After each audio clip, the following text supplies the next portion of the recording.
Did you know there are crocodiles in Mexico? About an hour south of Huatulco is La Ventanilla. This town has about 150 residents in it and about 1,000 crocodiles. You pay 200 pesos per person, and they will take you out into the lagoon where you can go and see the crocodiles with your own eyes. The town here is pretty cute. They have lots of different shops and little restaurants where you can get souvenirs and drinks. It's a short walk from the office to where the lagoon is, where you will pass more little shops and places to buy things or drinks. And once you get into the lagoon area, you will know it because you will be bombarded with mosquitoes. If you did not bring bug spray, you will be very, very sorry. We failed to bring the bug spray, and mosquitoes just practically ate us alive. It was pretty horrible. Here, there are no motorized boats. We have in our boat just one other couple and the guide, and he paddles us around this lagoon all by himself. It didn't take long before we saw our first crocodile swimming in the water. It was so awesome. I was super excited. They are pretty intimidating, and I love watching their tails swish as they swim. This is a huge crocodile. It's like 3 meters, maybe 3, 4 meters. It's moving and now it's going to the.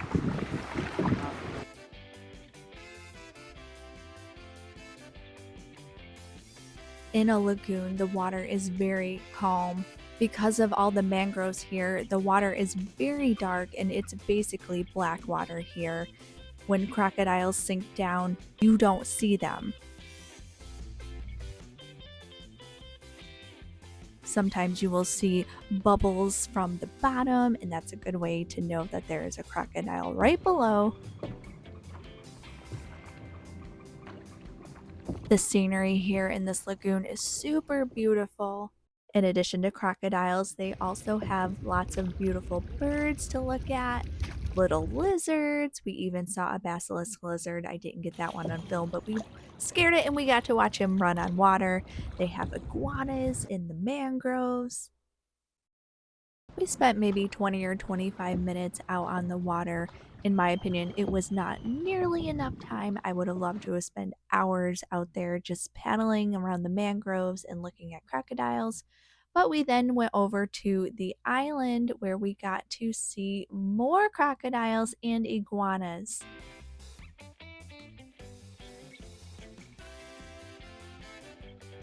It's pretty unsettling. I'm really close to a giant crocodile. Got a lot of teeth. Did you see that there's a crocodile behind you? How many teeth does he have? More than me. The crocodiles come up here on shore just to lounge and take a break from the water.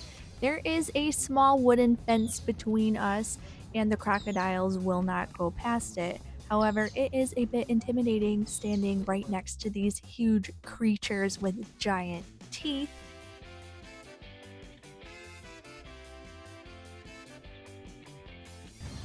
While on the island, they tell you about their conservation efforts. Baby crocodiles are susceptible prey, and so they will collect them once they hatch and keep them until they get big enough to fend in the wild in order to grow the population. They also have crocodiles on site that they are working to rehabilitate as wild animals because people kept them as pets. These crocodiles right here, they're being rehabilitated. They were pets. They didn't know how to survive on their own, so they have ponds full of fish here where they introduce hunting to them so that they can eventually live in the wild.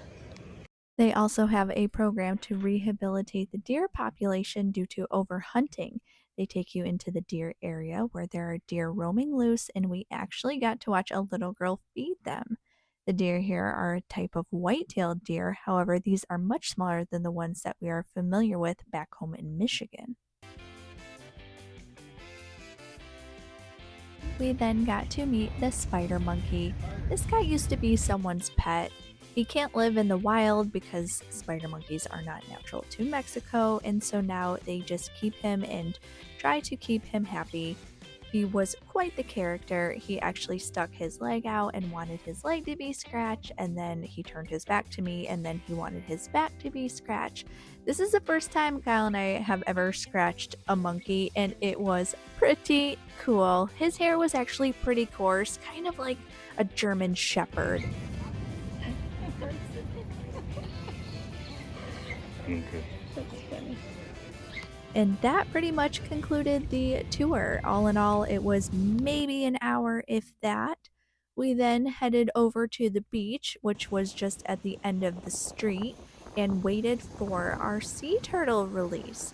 We wandered around the beach for a little bit and got to check out some cool crabs, and then they called us over and handed us our turtle bowls. We sat what seemed like such a very long time listening to a speech in Spanish. We were the only non Spanish people there, and they did not give any English words at all. We had no clue what was going on. This was just a time where you just do as others do. Eventually, the guy came around with a basket of turtles and handed us our turtles. It was also kind of funny because it felt like we were in a lunch line and he was just handing us our turtles. And first, he gave us a few, and then it was like, no, you get a little bit more. We ended up getting 5 turtles to release.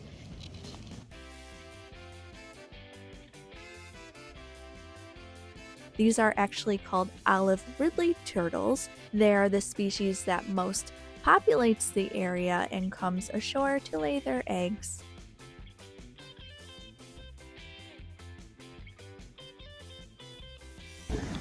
Wait, buddy. Wait. The guides drew a line in the sand, and everybody stood behind that and then started releasing their turtles. There were about 60 turtles total being released, and it was super cute. This was our very first time releasing turtles. I had wanted to do this ever since I learned you could do this here because we've never done this before, and oh my gosh. They are so cute. I would have loved to have just picked one up and held one. Some things that we were able to gather later, these turtles had hatched only about an hour ago. They need to be released as soon as they hatch, pretty much within the same day, because that is when they have the most energy to be able to make it into the ocean and then work on surviving. Baby sea turtles face an immense amount of pressure on surviving.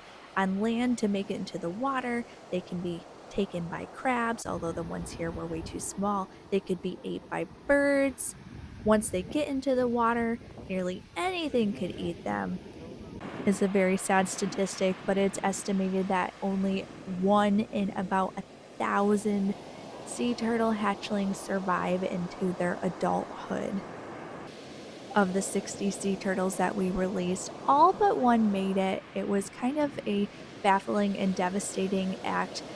There was one bird that came down and swooped and just got one. I'm not really sure the reason why we released them so far away from the water, but when the waves come up, they would start to grab the sea turtles. It kind of felt like a game of shoots and ladders where sometimes a wave would come and it would push a turtle back further, sometimes it would pull them closer, sometimes the water would be deep enough where they could just start swimming on their own and then they would actually make it into the water. The sea turtle experience and, of course, the crocodiles earlier were both super fun. I always love incorporating wildlife into all of my adventures when I can, and I'm super happy that we got to do both of these trips. We enjoyed our first eco tour so much we decided to do a second one. This time we are doing it in the morning, and it was very enjoyable. We actually got a private boat all to ourselves. The water was so peaceful.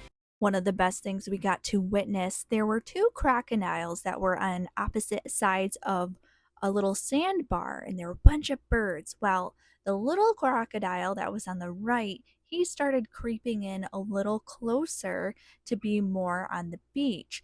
There was the big guy on the left. He was having none of that. He got up and started walking towards the other crocodile, who then retreated into the water. And then the big guy, who was ginormous, by the way, then took off running towards him. Crocodiles are so scary. I do not want to mess with any of them. Holy cow.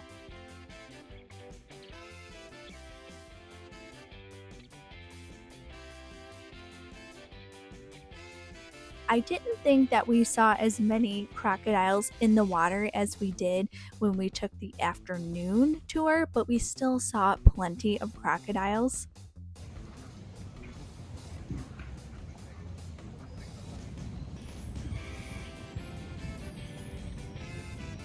Since we had a little bit of a private tour this time, we got to spend more time doing things that we wanted to do, lingering a little bit longer, and we also got to stop this time at the little restaurant that they have on site. We got to watch a lady make handmade corn tortillas.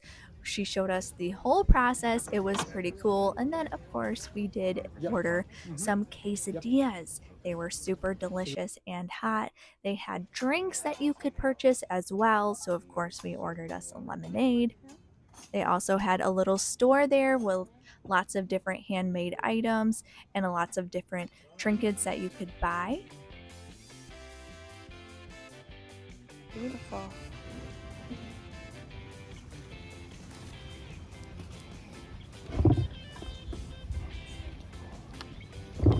What you need when it's 90 degrees and you're already hot is to put hot sauce on your incredibly hot already food. It's okay, you wash it down with the world's best lemonade.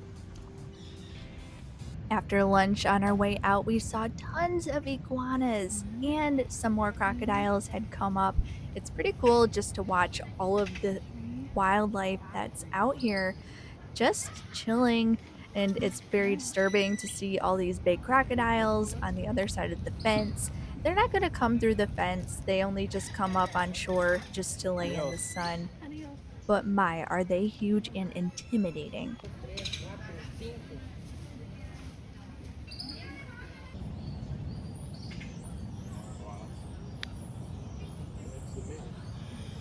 For our turtle release, we went to a different location. This is La Escobilla. It is a turtle release sanctuary. Here, you also had to pay 200 pesos per person. We then drove down the road a little bit to a different part of the beach. Normally, they would have us release the turtles there, but there was a lot of bird activity, and birds and little baby turtles don't mix, so we went to a different part of the beach. They gave us each 3 of them. They were the same kind as last time, the olive ridley turtle, because this is the type of turtle that is more frequent in the area.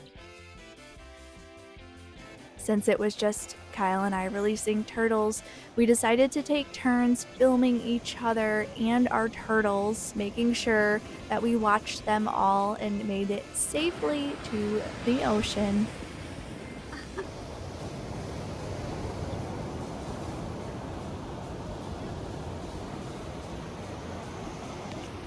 I, of course, was happy to release turtles a second time. They're so cute and fun.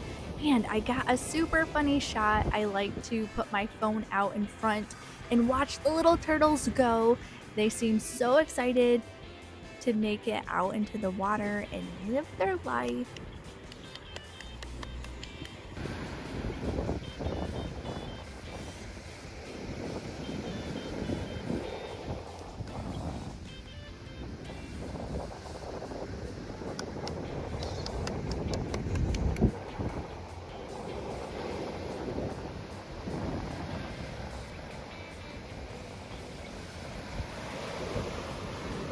The lady from the turtle place and our guide did a good job fending off one bird that kept coming after our turtles. It was almost pretty funny watching the lady run on the beach waving a flag and the guide throwing sandballs at the bird. But fortunately, we can say that all 6 of our turtles made it into the sea.